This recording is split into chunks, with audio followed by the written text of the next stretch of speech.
So I just want to address this question that I get asked kind of frequently, and it's, when is my jar ready to break and shake, and how do I go about doing that? I have a couple different jars here today to show you guys at different sort of processes or different timelines here in the grow process. First, I have turkey tail, and that is what it looks like. You can see a ton of white. It is fully colonized. You don't see any exposed grain. It's just fully colonized. So I don't really have to break and shake that one until I'm ready to do a spawn to bulk transfer, when I'm ready to mix it with the substrate. Now, if you want to speed up the process, you can by performing what's called a break and shake. So for instance, this is my shiitake, and you can see that distinct line right there. You see it's about, I would say, half-ish colonized, and I could wait another couple weeks and it would get fully colonized, or I can break the mycelium apart, shake it all up, and redistribute it, and this whole thing will probably be colonized in like 4 to 5 days.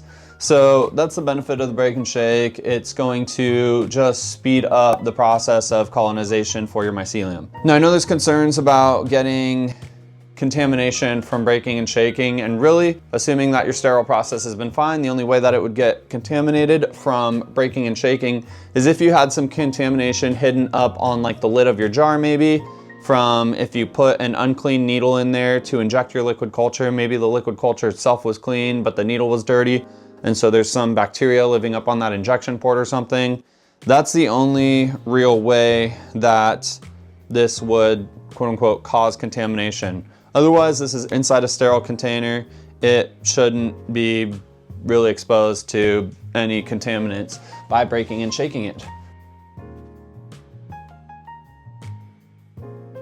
All you need to do is kind of tap. I want to tap that block kind of loose by hitting it on my hand, and you can already see it just kind of falling apart there. And there's still a lot of big clumps there. So all you do is shake this thing like it's going out of style. And now it looks effectively 0% colonized, which is totally fine. That's really all there is to the break and shake. I'll watch this over the next few days. The whole thing will probably be colonized, and then I'm gonna be ready to introduce it to my substrate and let that colonize before ultimately fruiting it and getting all my mushrooms. Our first step here is gonna be breaking up the jar. It's not gonna move like this, and the grain spawn aren't gonna spread nicely, so you can just kind of hit it on your palm, and you see it kind of broke loose.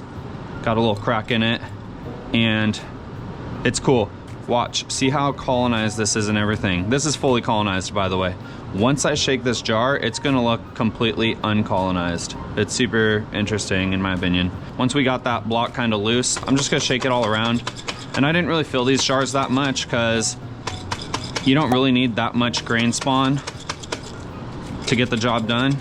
And you can see already, this really doesn't look like a colonized jar. You would probably pick up that jar and say you're gonna have to wait a lot longer for that thing to colonize, but it is very much colonized.